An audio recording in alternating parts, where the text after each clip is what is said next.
Le titre du message, donc aujourd'hui, la formation de Joseph. La formation de Joseph. Ça n'a pas été une formation facile, mais ça a été une formation formidable pour ensuite un ministère formidable. Amen. Gloire à Dieu. On va lire, si vous voulez bien, dans Genèse, chapitre 39, et à partir du premier verset. Genèse, chapitre 39, verset 1er. Alléluia. Nous saluons donc nos frères en Afrique, nous saluons nos frères en Angleterre, nous saluons nos frères en Europe, en Asie, dans les îles, alléluia, là où la parole de Dieu donc est entendue. Genèse 39, verset 1er. On fit descendre Joseph en Égypte, et Potiphar, officier de Pharaon, chef des gardes égyptiens, l'acheta des Ismaélites qui l'y avaient fait descendre. L'Éternel fut avec lui, et la prospérité l'accompagna. Il habitait dans la maison de son maître l'Égyptien. Son maître vit que l'Éternel était avec lui, et que l'Éternel faisait prospérer entre ses mains tout ce qu'il entreprenait. Joseph trouva grâce aux yeux de son maître, qui l'employa à son service, l'établit sur sa maison et lui confia tout ce qu'il possédait. Dès que Potiphar l'eut établi sur sa maison et sur tout ce qu'il possédait, l'Éternel bénit la maison de l'Égyptien à cause de Joseph. Et la bénédiction de l'Éternel fut sur tout ce qui lui appartenait, soit à la maison, soit au champ. Il abandonna aux mains de Joseph tout ce qui lui appartenait. Et il n'y avait avec lui d'autre soin que celui de prendre sa nourriture. Or, Joseph était beau de taille et beau de figure. Amen. Père, nous te bénissons, te glorifions, Seigneur, car tes voies ne sont pas les nôtres, tes pensées ne sont pas les nôtres. Autant les cieux sont élevés au-dessus de la terre, autant, Seigneur, tes voies sont élevées au-dessus des nôtres. Et nous te prions, Seigneur, que le Saint-Esprit ce matin nous aide à comprendre que ceux qui passent par l'épreuve, par la difficulté, par des choses incompréhensibles, Seigneur, aide-nous à ne pas chercher à les comprendre, mais simplement, Seigneur, à nous soumettre, alléluia, à se laisser couler dans le moule du raffineur, Seigneur, même si la température de la raffinerie monte d'une façon effrénée. Nous te prions, Seigneur, que nous puissions savoir qu'en toi, nous sommes bien, nous sommes soignés, nous sommes corrigés, nous sommes formés. Merci, Seigneur, car tu nous formes pour le trône, tu nous formes pour le règne. Et sur la terre, c'est une école du début, Seigneur, jusqu'à la fin. Nous te le demandons que nous puissions comprendre cela ce matin au travers de la prédication de ta parole puissante. Au nom de Jésus, Amen. Et tout le peuple dit Amen. Alléluia. Peu vous asseoir, frères et sœurs, chers amis. La formation de Joseph. La formation de Joseph. Nous sommes tous plus ou moins familiers avec l'histoire de Joseph et Joseph de l'Ancien Testament. Il y a le Joseph du Nouveau Testament, mais il y a le Joseph aussi de l'Ancien Testament. Joseph de l'Ancien Testament est le précurseur de Jésus-Christ dans l'Ancien Testament. Il ressemble beaucoup à Jésus-Christ. Il y a beaucoup, je dirais, de passages qui nous montrent que Joseph est un précurseur du Seigneur Jésus-Christ. Et ce n'est pas une coïncidence. Ce n'est pas juste comme cela par hasard. La comparaison entre Joseph et Jésus est absolument remarquable. Absolument remarquable. Nous voyons Jésus au travers de Joseph. Alléluia. Il y a peut-être plus d'une centaine de ressemblances entre Joseph et Jésus. Et dans chacune de ces ressemblances, il y a une révélation prophétique de la magnificence de Jésus-Christ. Dieu était avec Joseph. Alléluia. Cela est un leitmotiv qui revient régulièrement, on le voit souvent, Dieu fut avec Joseph. Mais Dieu était avec Joseph depuis le début même de sa vie. Depuis le début même de sa vie. Son père, vous le connaissez, Jacob, sa mère aussi, Rachel, et Jacob, rappelez-vous, avait travaillé 14 ans pour son amour, l'amour de la bien-aimée, l'amour de Rachel. Il la trouvait si belle et il voulait l'épouser. Il a dû travailler 14 ans chez Laban pour l'avoir. Mais ensuite, les années avaient passé et Rachel n'avait pas d'enfant.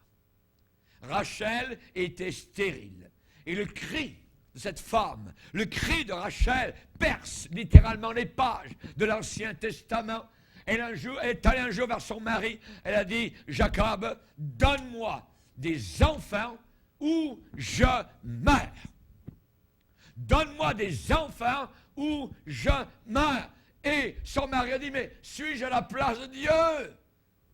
Suis-je à la place du Seigneur? Cette femme-là voulait des enfants. C'était une sorte de malédiction, une sorte de mépris dans l'Ancien Testament, dans les pays anciens, quand une femme était stérile et n'avait pas d'enfants. Dieu a entendu la plainte de Rachel. Et il y a eu la naissance de Joseph. Finalement, la Bible déclare, Dieu se souvint de Rachel. S'est souvenu de son cri. Pendant des années, elle avait vécu dans les liens du mariage sans avoir aucun enfant. Mais la Bible dit, Dieu se souvint de Rachel, il l'exauça. Ce qui veut dire qu'elle priait. Elle le demandait, autant à Jacob qu'à son Dieu. Seigneur, s'il te plaît, donne-moi un enfant. Et il est dit que Dieu la rendit féconde. Elle devint enceinte, enfantant un fils, et elle dit, Dieu a enlevé ma honte. Dieu a enlevé mon opprobre. Et elle lui donna le nom de Joseph. Joseph arrive sur terre. Elle lui donna le nom de Joseph en disant que l'Éternel m'ajoute un autre fils. C'est trop merveilleux. J'en veux un autre. Alléluia, gloire au Seigneur. Et jusqu'à la naissance plus tard de Benjamin, Joseph a été le bébé de la famille. Il a été le bébé de la famille. Ses plus vieux frères, il en avait beaucoup, ses plus vieux frères étaient fils de mariage précédent ou d'arrangement qu'il pouvait y avoir à cette époque. Le premier fils de Jacob s'appelait Ruben, né de Léa. Ensuite, il y a eu une ribambelle, Siméon, Lévi, Judas, Dan, Nephtali, Gad, Azer, Issachar, Zabulon. Et bien que tous ces enfants-là soient nés de différentes mères, il y en avait 3, Léa, Bila et Zilpa. Mais tous ces frères-là, eh bien, avaient tous une chose en commun. Quelle était cette chose en commun? Ils avaient tous de la haine pour Joseph. Ils avaient tous de la haine pour Joseph. La Bible déclare que ses frères virent que leur père l'aimait plus qu'eux tous, et ils le prirent en haine. Ils ne pouvaient pas lui parler avec amitié. Joseph eut un songe, il le raconta à ses frères, qui le haïrent encore davantage. Et encore plus loin, verset 8 du chapitre 37 de la Genèse, il dit, et ils le haïrent encore davantage à cause de ses songes et à cause de ses paroles. La haine. Ils avaient tous de la haine contre Joseph. Mais il y avait des raisons pour ces sentiments de haine dans leur cœur. Parce que le père, Jacob, avait permis à Joseph d'être la prunelle de ses yeux. Il y avait aussi son plus grand amour qui était Rachel. Et cet enfant-là venait de la femme bien-aimée. Il y avait 4 femmes qui étaient là. Mais la bien-aimée, c'était Rachel. Et comme aujourd'hui, dans des clans africains où l'on peut avoir plusieurs épouses, il y en a toujours une qui est la vraie femme. Et Rachel était celle que le cœur de Jacob aimait. Et Joseph venait de cette femme-là. Il est dit que Jacob aimait Joseph plus que tous ses autres fils. Il était le premier-né de Rachel. Et Jacob aurait dû faire mieux que cela, voyez. Ce n'est pas bien d'avoir un favori parmi les enfants. Ce n'est pas bien de favoriser un enfant plus qu'un autre. Cela retombe sur la personne qui fait du favoritisme. Non. Et Jacob, donc, aurait dû savoir bien mieux que cela. Pourquoi? Eh bien, parce que sa mère à lui, Jacob, elle s'appelait Rebecca. Et Rebecca avait monté ses deux enfants l'un contre l'autre. Vous vous rappelez comment elle avait dit à Ésaü, eh bien, ton vieux père va mourir, si tu veux la bénédiction, alors tu vas l'avoir. Normalement, c'est ton frère Jacob qui devrait l'avoir, mais moi, je veux que ce soit toi qui l'aies. Alors tu vas te déguiser, et de toute façon, le vieux père est aveugle, il ne verra pas tout ça. Elle avait manigancé. Et combien cette femme-là avait supporté pendant des années le poids de ses manigances, de ses singeries. Rebecca avait presque ruiné sa propre vie par cela. Une telle indulgence entre enfants, en aimant l'un plus que l'autre ou quoi que ce soit, ou en élevant l'un contre l'autre, ainsi de suite, cela amène de la douleur, de la douleur. Et on voit que Joseph était le favori de sa mère, le favori de sa mère. Des faveurs spéciales pour Joseph. Un jour, il se retrouvait avec une belle tunique sur les épaules. Une tunique de couleurs, de plusieurs couleurs, très colorées. Oh! Ce qui a animé dans le cœur de ses frères, alors une haine encore plus grande. Cela voulait dire, c'est moi qui serai chef de clan plus tard. C'était vraiment la robe qui montrait que c'est lui qui aurait le passage de l'héritage et qui régnerait sur le clan. Ils n'ont pas aimé cela du tout, du tout. À 17 ans, ce jeune homme, Joseph, a eu deux rêves. Deux rêves qui le favorisaient beaucoup, beaucoup. Vous connaissez l'histoire des gerbes qui se sont inclinés devant la sienne, et ainsi de suite. Vous connaissez comment la lune et les étoiles, alors il y a le soleil, je ne me rappelle plus exactement, donc le soleil, la lune et 11 étoiles se prosternaient devant moi. Oh, devant moi. Vous voyez, à 17 ans, on n'a pas beaucoup de sagesse. On raconte tout, vous voyez, et finalement, on fait des bêtises. Et ses frères étaient tous dans ses rêves, dans des rôles de serviteurs, de monsieur. Vous voyez? Je ne sais pas comment vous auriez aimé cela, non plus. Et on voit qu'il a partagé cela. Il a ouvert son cœur, Joseph, le jour suivant, avec sa famille. Il a parlé de ses perspectives personnelles de grandeur. C'est ma gerbe. C'est ma gerbe devant vos gerbes sont prosternées devant la mienne. Les étoiles, le soleil, 11 étoiles, vous voyez, se prosternaient devant moi. Oh, pour qui se prend, vous voyez, ainsi de suite. Que de leçons à apprendre. Il n'avait que 17 ans. Que de leçons à apprendre. Le temps allait venir plus tard où il ne dirait absolument rien du tout de sa position personnelle. Vous le rappelez. Il ne s'est même pas fait reconnaître plus tard. Il ne dirait rien du tout, ni de ses exploits. Mais à 17 ans, on n'a pas une sagesse comme cela. À 17 ans, il n'y a pas de modestie, il n'y a pas de contrôle de soi-même, il n'y a pas de commandement sur sa propre personne. La Bible dit ses frères le haïrent encore plus. Ces hommes-là attendaient. Ils étaient 11. Ils attendaient le bon moment. The right timing. Le bon moment, voyez. Et le bon moment est arrivé à 80 kilomètres environ au nord d'Hébron, où là, il y avait le clan à Dothan spécialement, et où le père avait envoyé Joseph pour voir ses frères, comment les troupeaux se portaient, ainsi de suite, avoir des nouvelles. Et quand les 11 frères l'ont vu arriver avec sa tunique, voyez, ça dit qu'ils le virent de loin. La haine voit toujours de loin. la haine, la vengeance, voit toujours de loin. Son manteau coloré était très visible, voyez. Et ce n'était pas dur et difficile de le reconnaître de loin, de le voir. Et souvent, n'oubliez jamais cependant que ce qui a causé un grand orgueil, a été l'objet d'une grande chute. N'oubliez jamais cela. Que faire? Que faire de ce frère qui s'en vient? Ce frère parvenu, ce frère qui se croit, voyez. Ils ont dit, tuons-le. Tuons-le. Notre patience est à bout. On ne peut plus le supporter.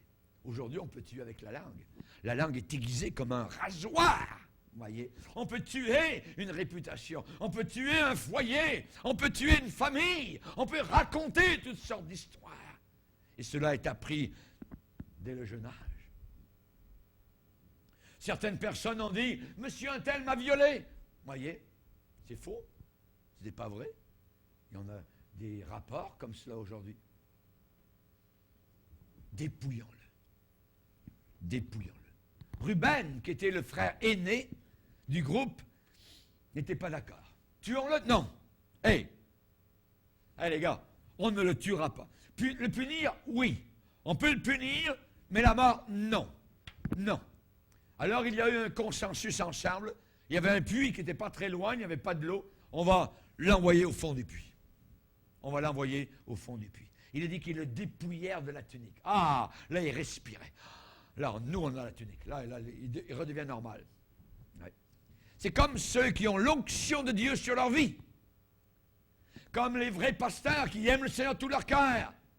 Et parfois, certains jaloux de la bénédiction de Dieu sur ces ministères-là, alors, ils vont essayer de dépouiller, d'enlever cette onction. Ils vont essayer de détruire, ils vont essayer de tuer, si c'est possible, le ministère. Et finalement, ils l'ont dépouillé de la tunique et il n'en avait de toute façon plus besoin de sa tunique. Il était dans un puits, personne ne le verrait là. Et la Bible dit qu'ils s'assirent. Ils s'assirent et ils ont dû rigoler, ils ont dû vraiment, alors il y a comme Jésus cloué sur la croix, et alors qu'il y avait là au pied tous les joueurs qui jouaient au hasard pour savoir qui aurait sa tunique. Ils l'ont dépouillé aussi. Ils voulaient même le dépouiller de sa divinité. Les gens religieux ont voulu le dépouiller. Dis-nous si tu es véritablement le Fils de Dieu. Oui, je vous le dis, je le suis. Et vous verrez désormais le Fils de l'homme, assis à la droite du Père, venant dans sa gloire. Oh, ils n'ont pas pu supporter. Regardez, il a blasphémé. Il a blasphémé. Voyez. C'est la même chose encore aujourd'hui. Alors qu'ils étaient assis en haut du puits, soudain, il y en a un parmi eux, parmi les 11, qui ont dit « Je pense que j'ai une bonne idée, les gars. On va le vendre. » Mais oui, regarde, juste là-bas, il y a une caravane d'Ismaélites. Ils arrivent de Galaad, c'est la route vers l'Égypte. Ils vont l'emmener en bas. Là-bas, il va disparaître de nos yeux. On ne le verra plus. Vendons-le. Vendons-le. Judas. Que de similarités. Que de similarités. Vendons-le. Mais quelle mauvaise affaire. Ce n'étaient pas des bons businessmen.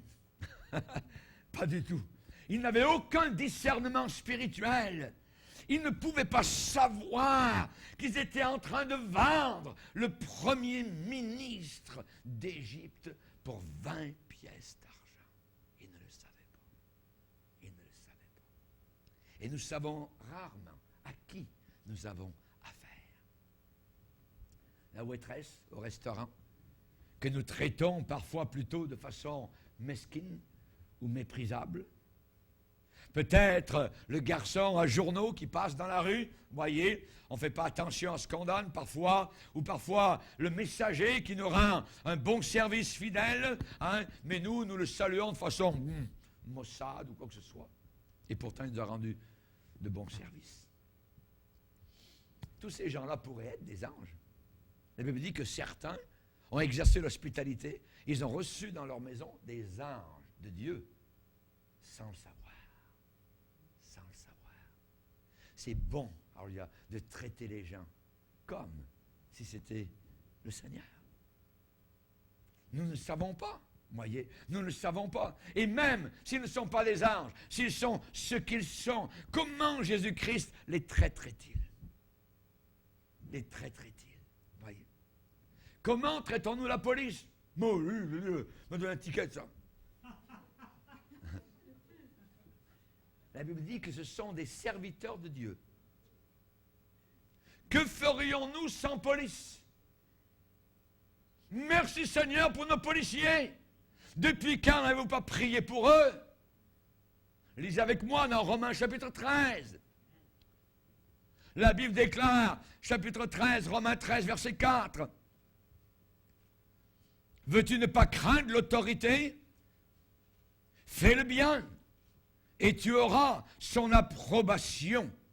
Le magistrat est serviteur de Dieu pour ton bien. Notez bien, serviteur de Dieu. Serviteur de Dieu. Peut-être qu'il n'est pas un chrétien, mais il sert Dieu, même s'il ne le sait pas, pour maintenir l'ordre. Si tu fais le mal, crains, car ce n'est pas en vain qu'il porte l'épée, le pistolet. Étant serviteur de Dieu, pourquoi? Pourquoi? Pour exercer la vengeance et punir celui qui fait le mal. Quand nous dormons tranquilles sur nos oreillers, ils sont en train de patrouiller dans les rues de nos villes pour que nous puissions dormir avec tranquillité. Ce sont des serviteurs de Dieu. La Bible déclare. Ce sont des serviteurs de Dieu. Comment les respectons-nous? Un chien, quoi que ce soit. Hey! Serviteurs de Dieu? Comment les traitons-nous? Il est donc nécessaire, ça veut dire qu'il faut être soumis non seulement par crainte de la punition, mais encore par motif de conscience. Par motif de conscience. Alléluia. Que ferait Jésus-Christ à leur égard? Pouvons-nous nous glorifier d'être sauvés? Pouvons-nous nous glorifier d'être remplis du Saint-Esprit si nous traitons autrui avec mépris? Avec hauteur, avec dédain. Pauvre Joseph. Quand ils l'ont retiré du puits pour le vendre aux Ismaélites, pauvre Joseph, s'il avait su cette journée-là, alors qu'il était tout à l'heure en train d'approcher ses frères pour avoir des nouvelles, s'il avait su dans ces quelques instants que dans quelques heures, il serait plongé littéralement dans la société la plus dépravée de son temps, qu'il allait entrer dans l'enfer créé par les hommes, qu'il allait être pendant des années une propriété de quelqu'un d'autre, qu'il allait être simplement de la viande à boucherie, qu'il allait être un prisonnier, un esclave, de la lie littéralement dans la société égyptienne. Il ne le savait pas. Mais Dieu était en lui. Dieu était en lui. Dieu était plus grand que tous les pharaons ensemble. Dieu était en lui, un Dieu immuable, un Dieu inchangeable, un Dieu avec un plan précis qui allait s'accomplir envers et contre tout. Tous les Ramsès allaient venir et partir, mais Dieu serait pour lui. Et si Dieu est pour nous, qui sera contre nous? Il était vendu au marché des esclaves en arrivant en Égypte, un serviteur de Pharaon appelé Potiphar, le capitaine de la garde particulière de Pharaon. Et ce vieux soldat Potiphar était un juge perspicace sur les personnes qu'il voyait. Il est allé au marché cette journée-là. Il a regardé ce jeune homme, il lui a ouvert la bouche comme on ouvre la bouche d'un cheval pour savoir les dents. Il a regardé, c'était musclé, tout ça, comme un animal, littéralement. Potiphar. Et après avoir observé son achat, sa nouvelle propriété, à ce moment-là, il l'a mis intendant de sa maison. Et Joseph prospérait. Nous l'avons lu tout à l'heure dans notre texte.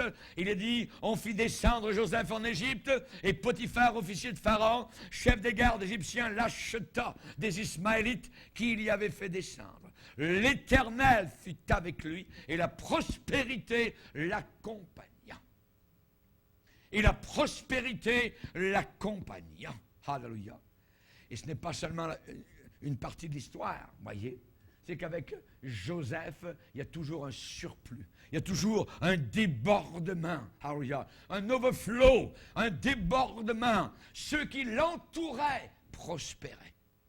Ceux qui se tenaient avec lui, proches de lui, prospéraient aussi. Alléluia. À cause de Joseph.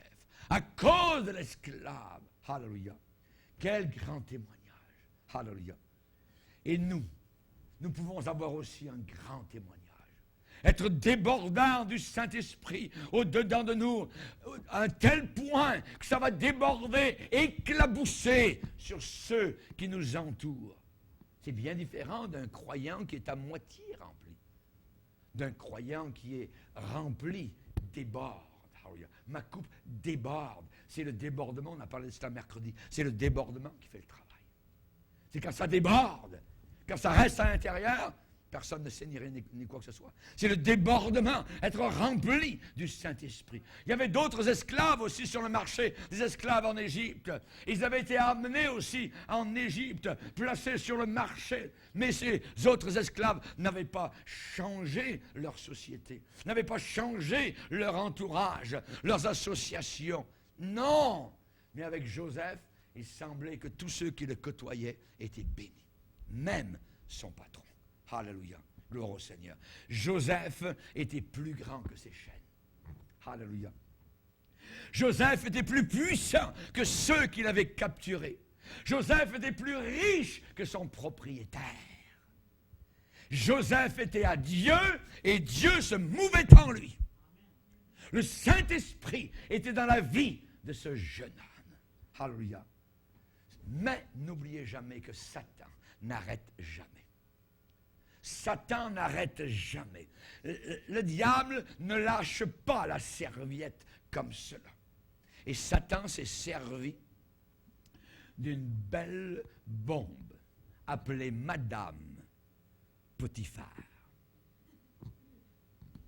Madame Potiphar. C'est un vieux piège, très vieux. Mais le diable répète cela au travers des siècles et ça marche. Péché sexuel. Jour après jour, Madame Potiphar tentait son esclave.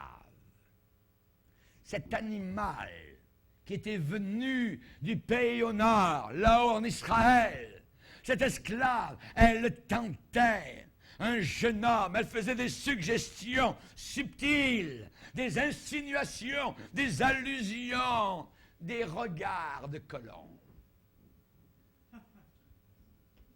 Viens plus proche. C'est la raison pour laquelle ici, dans cette église, et je vais vous le dire, nous ne voulons pas que les hommes et les femmes s'embrassent. Une bonne poignée de main, ça va aller. Pourquoi? Il y a un piège. Oh, mais on s'aime entre frères et sœurs. Oui.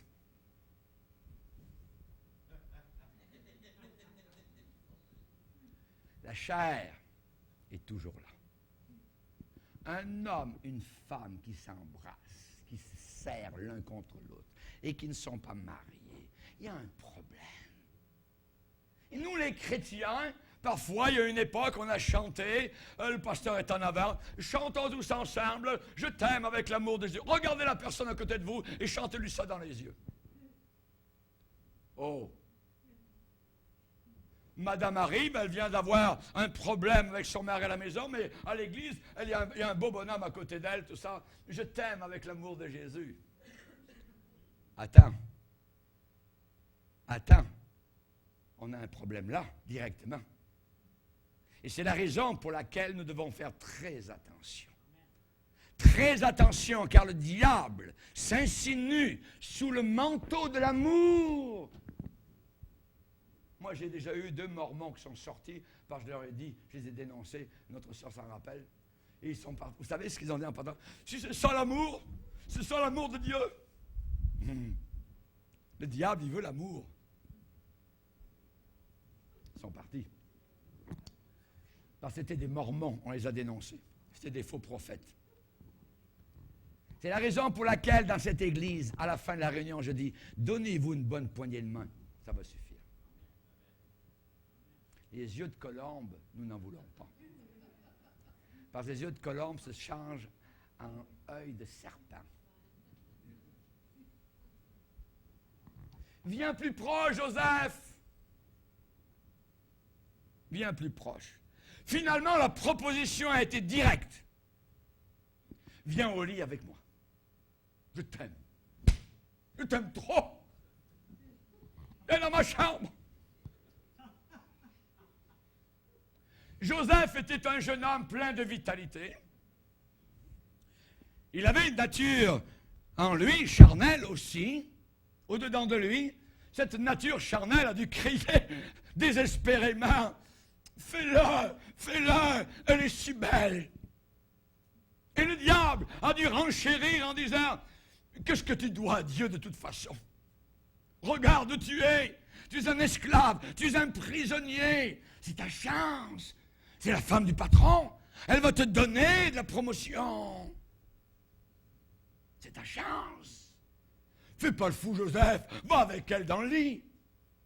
Prends-la sur son offre. Elle te veut, elle t'aime tellement. Accepte. Ne refuse pas. Coopère. Joseph. La femme de Potiphar était une playgirl, mais Joseph était un enfant de Dieu. Et vous les jeunes filles qui êtes enfants de Dieu, si un jeune homme tourne autour de vous, généralement, s'il n'est pas chrétien, ce qu'il veut, c'est coucher avec vous. Première chose. Vous devez lui répondre, je suis une enfant de Dieu. Et à ce moment-là, ça met les choses en place. Et vous allez voir si vous aimez vraiment ou non. Quand nous sommes enfants de Dieu, nous attendons jusqu'au mariage. Mon épouse et moi-même n'avons eu aucune relation sexuelle jusqu'au jour où nous étions mariés. C'est comme ça dans la Bible. Et nous devons garder la parole de Dieu telle que le Seigneur nous l'a enseignée. Il y a des chrétiens qui disent, de toute façon, on va se marier, on peut coucher ensemble. Non! Vous allez avoir des problèmes plus tard à cause de ces jours et ces semaines de fiançailles. Vous avez couché ensemble.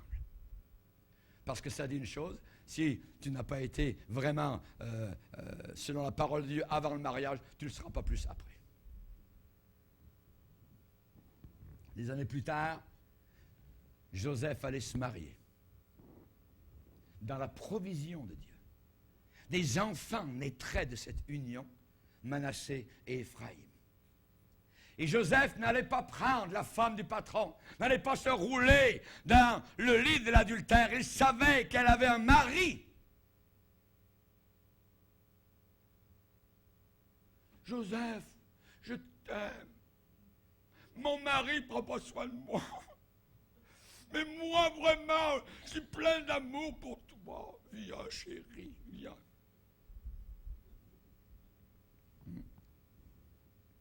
Il arriva que la femme de son maître porta les yeux sur Joseph. Couche avec moi. Oh! Il refusa. Il refusa. Il dit non. Comment commettrais-je un aussi grand péché contre Dieu et ferais-je un aussi grand mal? On appelle mal quelqu'un qui est méchant. Un méchant fait le mal. Et nous vivons au milieu d'une génération perverse et corrompue. Et ça s'infiltre même à l'intérieur de l'Église. Une pieuvre d'adultère. La réponse à des situations d'éthique. Aujourd'hui, cette génération apprend à rationaliser, ce qui veut dire que dans telle situation, je peux faire cela, mais pas dans telle autre. Et dans telle autre, je peux encore, mais pas dans telle autre situation. Ah! Non, nous ne croyons pas à cela. Aujourd'hui, le monde répond au cri de panique de Satan. Fais comme tu veux, selon la situation. Non, il n'y a aucune situation qui nous permet de vivre dans l'impudicité. Aucune. Nous devons rester purs pour le Seigneur jusqu'à la fin. La Bible est bien claire. Dans Proverbes au chapitre 6, il est dit pour la femme prostituée, on se réduit à un morceau de pain. Réduction, modèle réduit. Vous devenez un petit homme, vous devenez une petite femme, vous ne devenez rien du tout, un morceau de pain. Pour la femme prostituée, on se réduit à un morceau de pain. Et la femme mariée, ça veut dire elle a un mari. La femme mariée tend un piège. Elle veut piéger. Qui? La vie précieuse, qui a du prix. Quelqu'un mettra-t-il du feu dans son sein sans que ses vêtements s'enflamment? Non, non. Il n'y aura aucun problème, ça va tout bien aller. Ça commence par les yeux de colombe. Je t'aime. Et la Bible dit que ses vêtements s'enflamment. Quelqu'un marchera-t-il sur des charbons ardents sans que ses pieds soient brûlés? Il en est exactement de même pour celui qui va vers la femme de son prochain. Quiconque la touche ne restera pas impuni. Ne restera pas impuni. Il y a une punition à cela. On ne tient pas pour innocent le voleur qui dérobe, même quand il a faim, pour satisfaire son appétit. Pour satisfaire son appétit.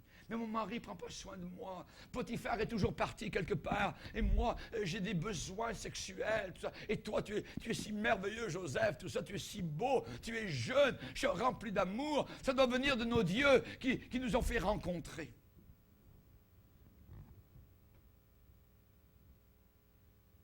La Bible dit, tu ne commettras pas d'immoralité sexuelle. Aussi simple que cela. Dieu donne une provision. Quelle est la provision? Aucune tentation ne vous est survenue qui n'ait été humaine. Mais Dieu qui est fidèle ne permettra pas que vous soyez tentés au-delà de vos forces. Mais avec la tentation, il préparera aussi le moyen d'en sortir pour que vous puissiez la supporter. Alléluia. C'est la provision de Dieu. C'était plus fort que moi. Non, jamais. Tu n'es plus avec la parole de Dieu. La Bible dit, aucune tentation ne vous est survenue qui n'était humaine. Dieu ne permettra pas que vous soyez tentés au-delà de vos forces. Il ne permettra pas. Dieu a-t-il récompensé Joseph pour sa droiture? Réponse, oui. Oui, mais des années plus tard. Dieu n'est pas pressé. Des années plus tard. Et beaucoup d'épreuves l'attendaient devant lui. Vous ne devenez pas premier ministre de l'Égypte parce qu'une maman fée, voyez, vous donne un coup de baguette magique. Dieu va nous utiliser seulement quand nous serons passés par des temps d'épreuve. Dieu va nous utiliser seulement quand on aura fait nos preuves d'être capable de porter des fardeaux, capable de supporter le stress, capable de supporter la pression, capable de supporter l'immoralité autour de nous et de rester pur comme un lys sur un tas de fumier. Qu'on les éprouve d'abord. Qu'on les éprouve premièrement. Dans l'Église, des responsabilités. Qu'on les éprouve premièrement. Paul a été éprouvé. Daniel a été éprouvé à Babylone. Apelles, éprouvé en Christ, va dire Paul au Romains chapitre 16. Et Potiphar a été accueilli en revenant de son travail par sa femme et ses mensonges. Vous pensez que Potiphar a cru sa femme? Non. Potiphar n'a pas cru sa femme. Pas selon la parole de Dieu. Pourquoi? Parce qu'un esclave aurait été décapité avant que le soleil se couche. C'était un moucheron, un esclave, qui voulait toucher à la femme du patron. Oh. Non, on voit Joseph en prison. Pourquoi? Parce qu'il savait que sa femme était frivole, que sa femme était menteuse, sa femme jouait dans toutes sortes de fausses eaux. Et si Potiphar avait cru sa femme, il aurait été exécuté, Joseph, avant la nuit. Qu'arrivait-il au songe du garçon de Dothan? lorsqu'il avait 17 ans. Est-ce que ces rêves qu'il avait eus étaient réels? Est-ce qu'ils étaient vrais? Rien n'arrivait. Mais j'aimerais vous dire, la victoire allait venir. Dieu n'est jamais pressé. Dieu n'est jamais pressé. Dieu peut vous dire quelque chose et vous pensez que la semaine prochaine, ça va arriver. Ça peut arriver dans 30 ans. Dieu n'est jamais pressé. Jamais. Jamais. Dieu s'était-il moqué de Joseph? Fallait-il vraiment croire aux rêves célestes? Dieu dit dans le prophète Ésaïe spécialement en disant, souvenez-vous, je suis Dieu, il n'y en a pas d'autre. Je suis Dieu, nul n'est semblable à moi. J'annonce dès le début ce qui doit arriver et longtemps à l'avance ce qui n'est pas encore accompli. Et je dis, mes arrêts subsisteront et j'exécuterai toute ma volonté. Chi va piano va sano. Qui va lentement va en sécurité. Une des marques de ce monde actuel, vite, vite, vite, vite, vite. On est pressé. Appuie sur l'accélérateur, voyez. Et généralement, une bonne règle avec Dieu, c'est que si quelque chose demande une précipitation, si quelque chose demande une hâte, un empressement indu, excessif, ce n'est pas de Dieu. S'il faut tout de suite, tout de suite. Non, non. Combien de personnes sont fourvoyées dans leur mariage? Tout de suite, je l'aime, il faut que je me marie, tout ça, tout de suite. Tu pourrais attendre. Non, non, non, non, pasteur, c'est vraiment celle que Dieu m'a donnée. Nous avons vu cela plusieurs fois arriver. Et ça a été une chute. Ça a été quelque chose de terrible. Quand plus tard Joseph fait face à ses frères en Égypte, du haut de son trône royal, il avait maintenant avec lui une richesse d'expérience, de persévérance, de patience. Le fruit de l'esprit s'appelle la patience. Et il serait prêt maintenant à les rencontrer. Chers amis, son entraînement, son training, sa formation a été dans un puits. Sa formation a été dans une prison égyptienne infectée de rats, de vermine. C'était inhumain. Je pensais qu'en servant le Seigneur, j'aurais un tapis rouge devant moi. Certains ont dit, non, jamais de la vie. C'est un chemin étroit, ténébreux, difficile. Il faut savoir être mal jugé, savoir aller dans des prisons, savoir aller dans des puits, savoir entendre en haut le rire moqueur de vos frères et de vos sœurs. Mais ensuite arrive l'élévation. Humiliez-vous sous la puissante main de Dieu afin qu'il vous élève au temps convenable. Baissons nos têtes, prions le Seigneur. Alléluia. Jésus, Jésus. Nous te bénissons. Nous te glorifions. Nous t'adorons, Seigneur. Tu es le grand Dieu vivant, Seigneur, devant lequel nous nous inclinons. Nous savons, Seigneur Jésus, que si tu es avec nous, qui sera contre nous? Joseph semblait n'avoir aucun appui humain, tout seul, dans un pays étranger, inconnu, esclave, vendu, trahi par ses frères. Et cependant, tu étais avec lui. Le meilleur ami que nous avons, Seigneur, c'est exactement comme David qui avait Jonathan. Seigneur, nous t'avons comme ami fidèle et tendre. Et au travers de nos épreuves, nos difficultés, aide-nous, Seigneur, à suivre les règles de la vie chrétienne. L'athlète n'est pas couronné. L'athlète ne reçoit aucune médaille s'il n'a pas combattu suivant les règles. Il y a des règles, Seigneur, dans ta vie avec toi. Et nous voulons les suivre si nous voulons être couronnés et avoir les bénéfices que tu promets. Pour qui observe ta parole, la récompense est grande. Seigneur, tes plans sont au-delà de tout ce que nous pouvons imaginer. Aide-nous à être fidèles durant la semaine, là où nous sommes, à la maison, au travail, Seigneur, dans l'autobus, dans la rue, Seigneur, dans le métro, là où nous sommes, aide-nous à toujours rester fidèles, Seigneur. Garde-nous dans la pureté, Seigneur, de doctrine, de corps, d'esprit, d'âme, Seigneur. Aide-nous à te sanctifier dans nos cœurs. Nous te le demandons, Père, dans le nom puissant de Jésus-Christ, notre Sauveur. Amen. Amen. Avant de terminer, j'aimerais vous donner un dernier exemple. C'est un officier en Afrique du Nord. On lui demande un jour, pourquoi êtes-vous chrétien? Pourquoi êtes-vous chrétien? Il dit, je suis chrétien parce qu'un jour, nous revenions d'un training, nous avions fait une marche de nuit d'environ 30 kilomètres avec le sac à dos. Nous étions épuisés. Nous avions marché dans la boue, dans la pluie. C'était abominable. On est arrivé à nos baraques de très bonne heure le matin. Nous étions épuisés. Et quand on est arrivé avec mes soldats, il y avait un de mes soldats qui était à genoux, au pied de son lit, en train de faire sa prière. C'était un chrétien. Après tout l'épuisement, il était à genoux là, au milieu des autres hommes, en train de prier le Seigneur. C'était un chrétien solide. Quand j'ai vu ça, j'ai pris une de mes bottes qui était remplie de boue, je l'ai envoyée contre sa tête. Il a reçu la botte derrière la tête.